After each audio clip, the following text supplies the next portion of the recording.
Gemeente, die skrif leer, dit gaan goed met die mens vir wie God uitkies en laat naderkom om in sy huis by mekaar te kom. Mag daar vir julle genade en oorvloed wees deur julle kennis van God en van Jesus ons Here. Amen. Broers en susters, ons het teen God gesondig, ons het gedoen wat verkeerd is in sy oë. Laat ons ons lewe ondersoek en onsself vergewis van ons sonde en liefdeloosheid. Hoor die wet soos wat Jesus het opsom in Markus 12, vers 28 tot 31. Een van die skrifgeleerdes het hulle hoor leer en het nader gestaan. Toe hy sien dat Jesus hulle goeie antwoord gegee het, vra hy vir hom: "Wat is die heel grootste gebod?" Jesus antwoord hom: "Die eerste is: Luister Israel, die Here ons God is die enigste Here. Jy moet die Here jou God lief hê met jou hele hart en met jou hele siel en met jou hele verstand met al jou krag. Die tweede is: jy moet jou naaste lief hê soos jouself. Geen ander gebod is groter as die twee nie." Broers en susters, ons het sopas deur ons sang ons sonde voor God bely. In 1 Johannes 2 vers 1 verseker God ons dat hy ons vryspreek. En as een van ons sondig, ons het Jesus Christus die regverdige as ons voorspraak vir die Vader. Almal wat vrygespreek is, bely opnuut hulle geloof in die drie-enige God. Kom ons bely ons geloof. Ons glo in een God, die almagtige Vader, die skepper van die hemel en die aarde, en van alle sienlike en onsienlike dinge. En in een Heer, Jesus Christus, die eniggebore Seun van God, gebore uit die Vader voor alle tye. God uit God, lig uit lig, waaragtige God uit waaragtige God, verwek, nie gemaak nie. Een in wese met die Vader, deur wie alle dinge ontstaan het, wat ter wille van ons, die mense, en ter wille van ons saligheid, neergedaal het uit die hemel, vlees geword het deur die Heilige Gees uit die maagd Maria, en mens geword het, wat selfs vir ons gekruisig is onder Pontius Pilatus, gelei het en begrawe is, en op die derde dag weer opgestaan het volgens die skrifte, wat opgevaar het na die hemel en wat sit aan die regterkant van God die Vader, wat weer sal kom met heerlikheid om te oordeel die wat nog lewe en die wat reeds gesterf het, wie se koningsheerskappy geen einde sal hê, en die Heilige Gees, die Heer en lewendmaker, wat van die Vader en die Seun uitgaan, wat saam met die Vader en die Seun aanbid en verheerlik moet word, wat gespreek het deur die heilige profete.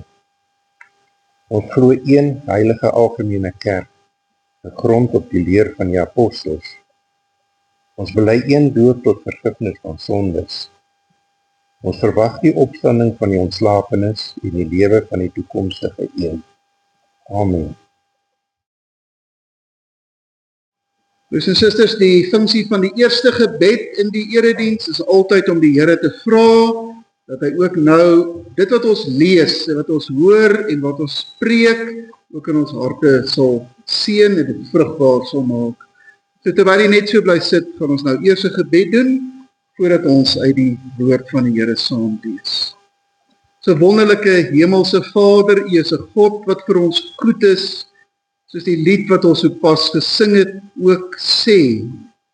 En daarom wy ons aan U ons hele lewe. Daarom wil ons aan U gehoorsaam wees. Dankie vir die voorreg om vanoggend U kerk en gemeente van Jesus Christus in die wêreld te wees.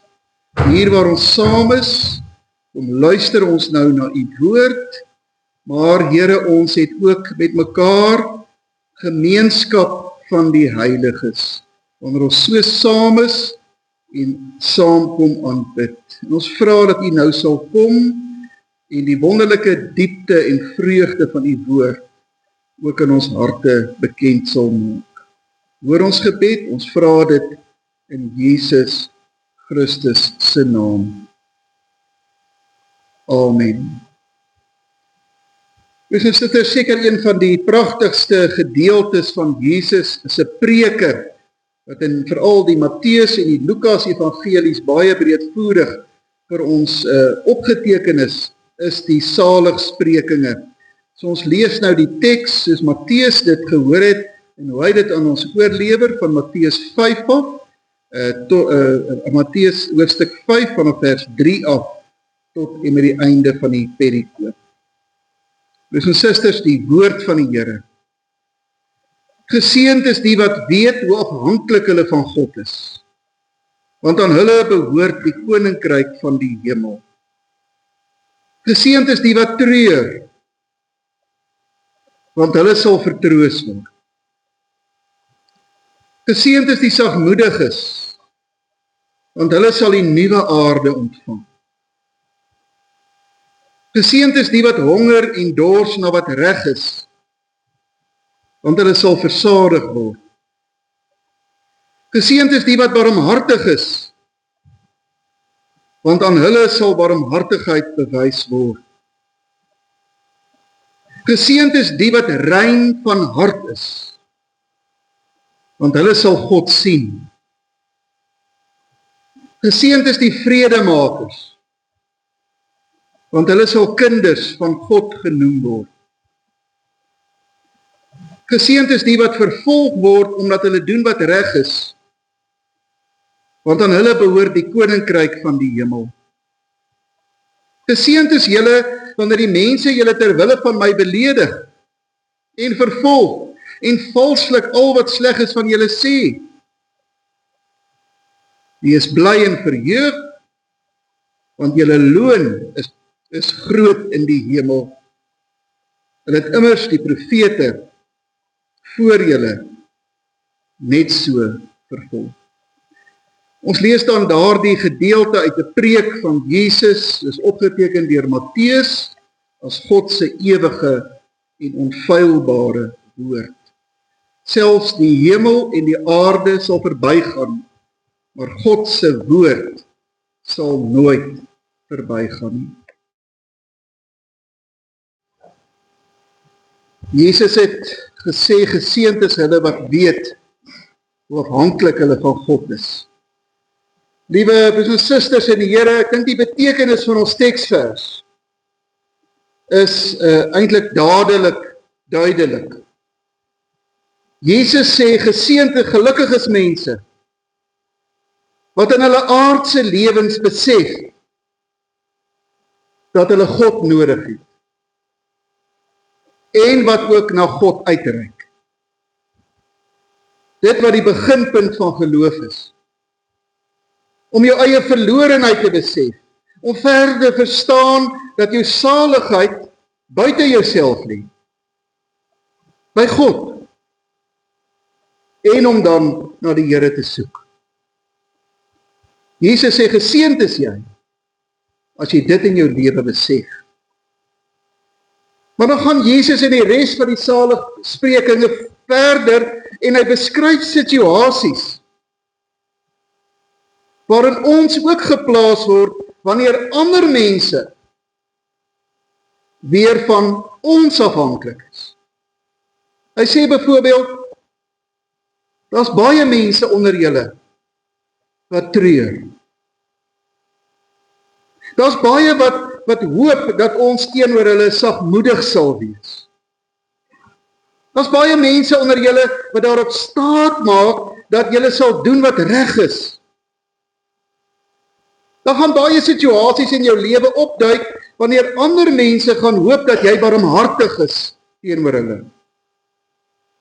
Daar gaan tye kom wanneer ander in ons sal glo dat ons rein van hart gaan wees, of wanneer ons in 'n posisie gestel gaan word om vrede te maak tussen mense en ander vertrou dat ons dit sal doen. So nie net ons is afhanklik nie, maar ander sê Jesus is ook net so van jou afhanklik.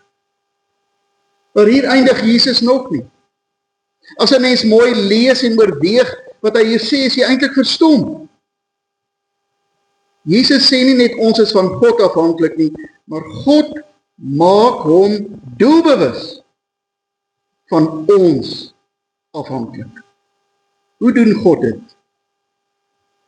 God kies vrywillig om die mens aan te stel oor sy skepping en oor skepsele. En dis oor ander mense.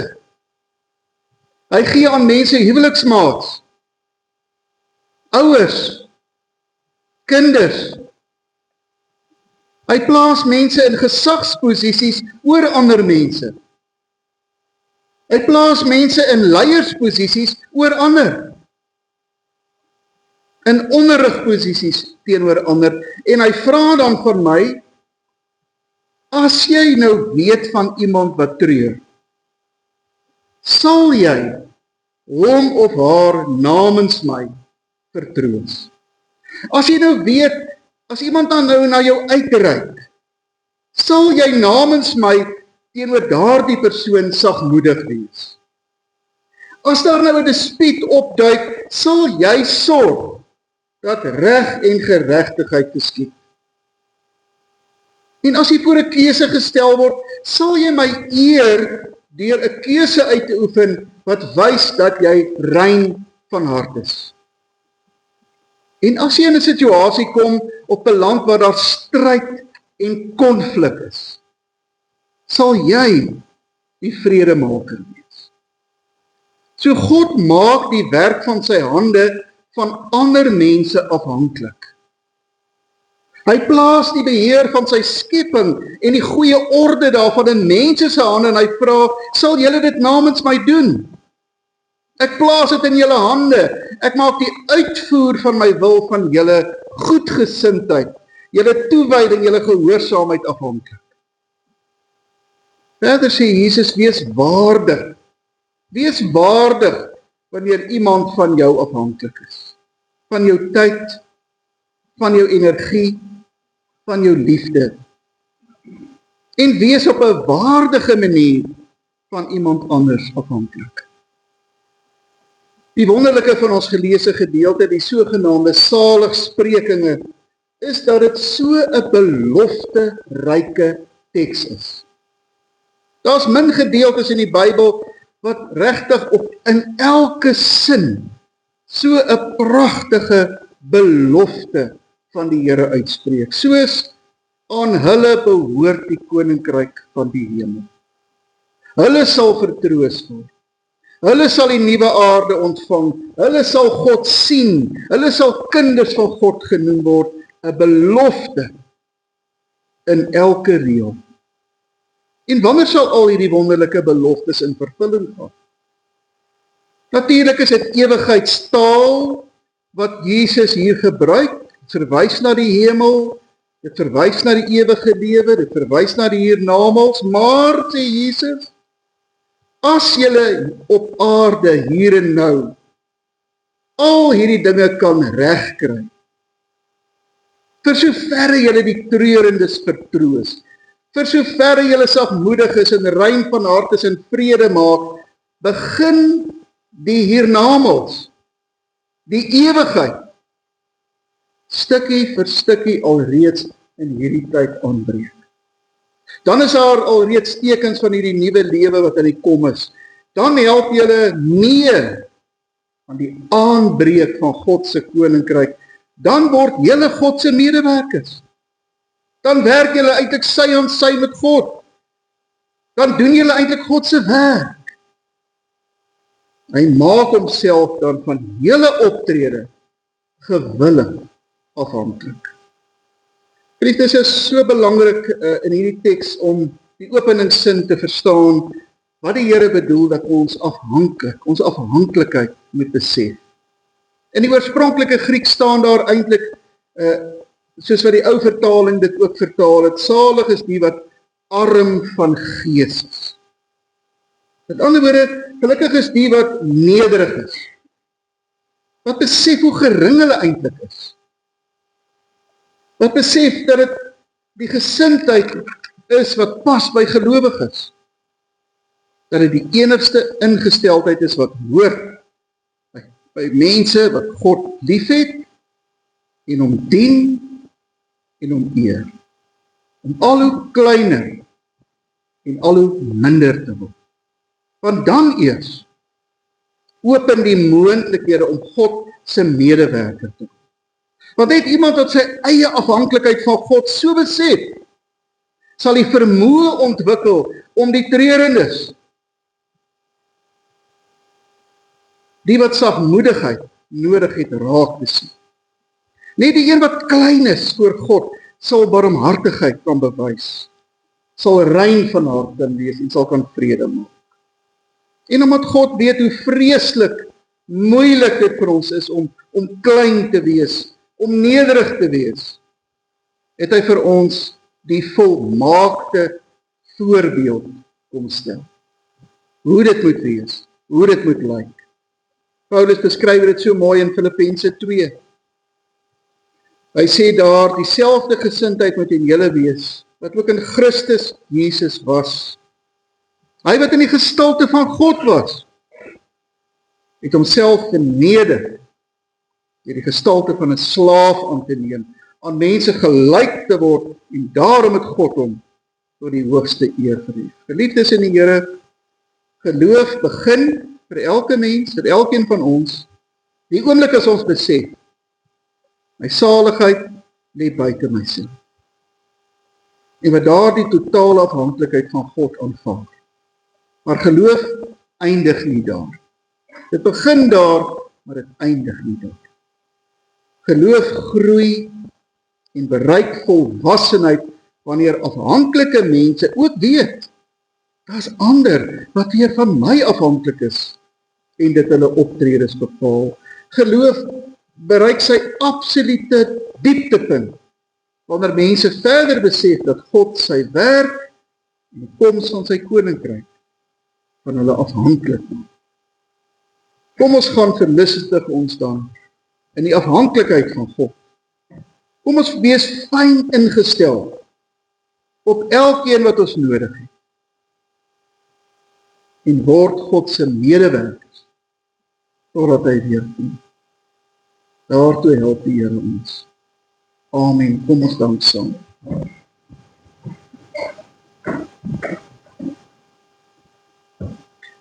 Dankie Here dat U ons so hoog ag, dat U ons U beeld maak,